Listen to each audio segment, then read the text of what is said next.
सर्दियों का मौसम है। जंगल में सभी अपने अपने घरों में, लेकिन टिमी रानू के दरवाजे पर दस्तक दे रहा है। क्या बात है टिमी, तुम यहाँ? अंदर आओ, बाहर बहुत सर्दी है। अरे टिमी बताओ कैसे आना हुआ? लो पहले गरम गरम चाय पियो। हाँ अब बताओ कुछ। बल्लू भाई, रानू बहन, मुझे थोड़ा अनाज चाहिए था। पिंकू भूखा है। सर्दी की वजह से बाहर निकलना भी मुश्किल हो रहा है, और सच कहूं तो मेरे पास एक फूटी कौड़ी भी नहीं है जो अपने परिवार का पेट भर सकूं। इसलिए थोड़ा सा अनाज मिल जाता तो बहुत अच्छा होता। ओहो टिमी, बस इतनी सी बात? ये ले, और जरूरत पड़े तो और ले जाना।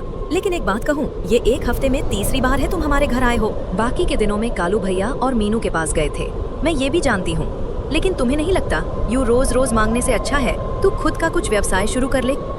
जानता हूँ रानू बहन, पर मैं क्या करूँ? गर्मियों में तो इंतजाम हो जाता है, पर सर्दियाँ आते ही कहानी बिगड़ जाती है, और फिर मुझे कुछ आता भी कहाँ है। क्यों नहीं आता? अरे भाई तुम तो इतना अच्छा खाना बनाते हो, और तुम्हारा घर झील के पास भी है, यानी जंगल में आने जाने के रास्ते पर, जहाँ से हर पशु पक्षी का गुजरना होता है। तो फिर अपना ढाबा खोल लो। और नहीं तो क्या, कुछ पैसे चाहिए तो हम उधार दे देंगे ना। अच्छा, मैं सोच कर बताता हूँ। टिमी घर जाकर चिंकी से बात करता है। मैंने तो तुम्हें कितनी बार कहा है, वहाँ ढाबा चलेगा नहीं, दौड़ेगा। तुम कोशिश तो करो। तुम्हारे हाथों में जादू है, जादू। और फिर मैं भी तो हूँ तुम्हारी मदद करने को। अगर ऐसा है तो फिर ठीक है, हम कल ही अपना ढाबा शुरू करेंगे और नाम रखेंगे उसका पिंकू ढाबा। हाँ। अगले ही दिन टिमी और चिंकी ने रानू और बल्लू की मदद से अपना ढाबा तैयार किया, और ढाबा खोलते ही ग्राहकों की लाइन लग गई। टिमी यार, ये तूने तो बहुत अच्छा काम किया। चल अब जल्दी से एक कप चाय पिला दे भाई। वाह वाह वाह वाह, क्या चाय पिलाई है। इस कड़कती ठंड में गरम गरम चाय पीने का मजा ही अलग है। कमाल की चाय है। पर ये पिंकू कहाँ है? दिख नहीं रहा। यही कहीं होगा मीनू मौसी। शायद बच्चों के साथ झील के पास खेल रहा होगा। कुछ और दूं क्या? नहीं नहीं, मेरा हो गया, मैं चलती हूँ। कल फिर आऊंगी कड़क मसालेदार चाय पीने। टिमी का ढाबा पूरे दिन ग्राहकों से भरा रहा। पापा, मुझे बहुत सर्दी लग रही है, क्या मैं घर चला जाऊं? हाँ बेटा, लेकिन संभल कर, कहीं और नहीं जाना, ठीक है? सीधे घर जाना तुम। हाँ बेटा, और झील के अंदर नहीं जाना, किनारे किनारे ही चलना। टिमी ने घर से थोड़ी ही दूर ढाबा खोला था, लेकिन पिंकू अभी वाकई बहुत छोटा था, इसलिए दोनों उसे संभल कर जाने के लिए कह देते हैं। ये झील के पानी को क्या हुआ है? बिल्कुल भी हिलडुल नहीं रहा।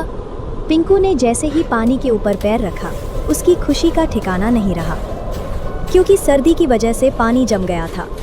इसलिए वो उसी जमे हुए पानी के ऊपर ढेर सारी मस्ती करता है। ओहो, पिंकू की गाड़ी चली पम पम, कितना मजा आ रहा है।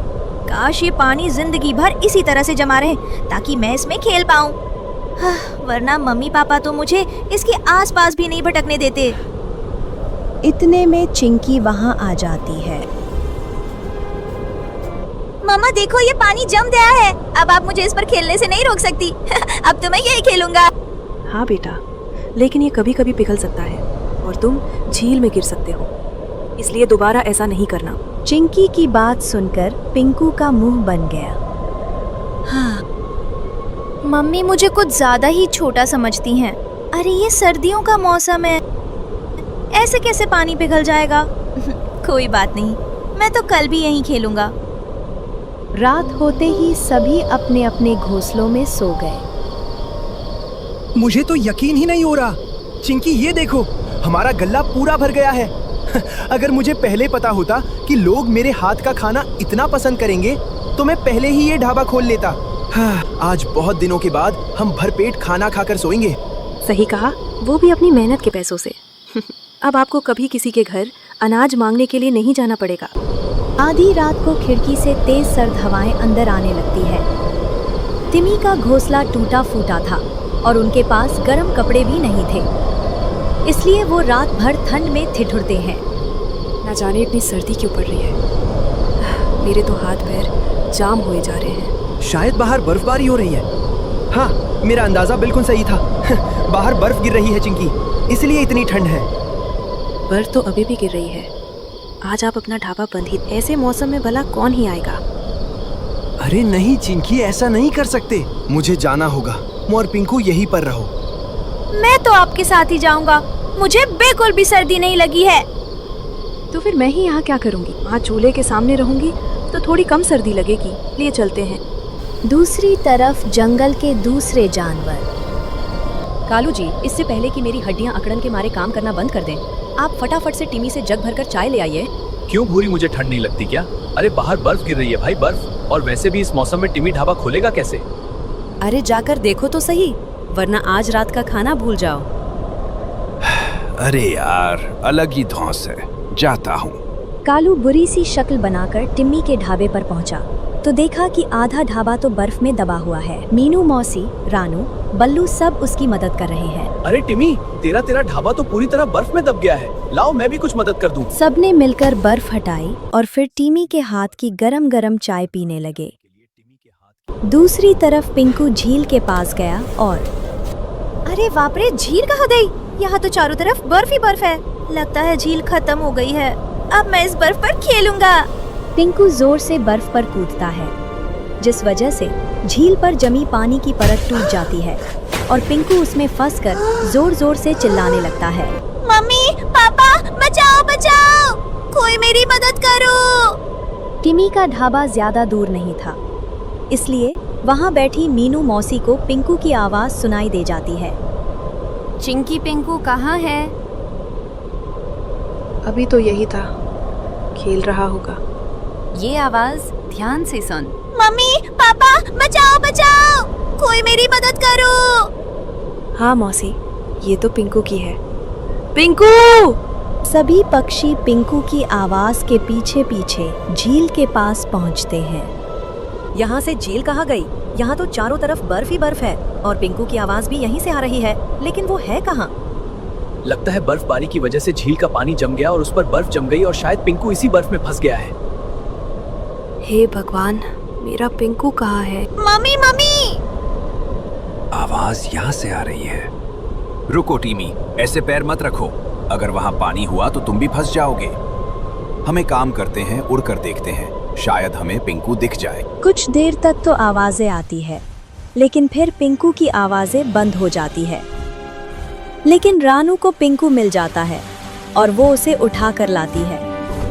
ये तो कितना ठंडा पड़ गया है, कुछ बोल भी नहीं रहा। मैं अभी तोता डॉक्टर को लेकर आता हूँ, वो हमारी मदद जरूर कर देंगे। कालू तुरंत गया और तोता डॉक्टर के साथ वापस लौटा।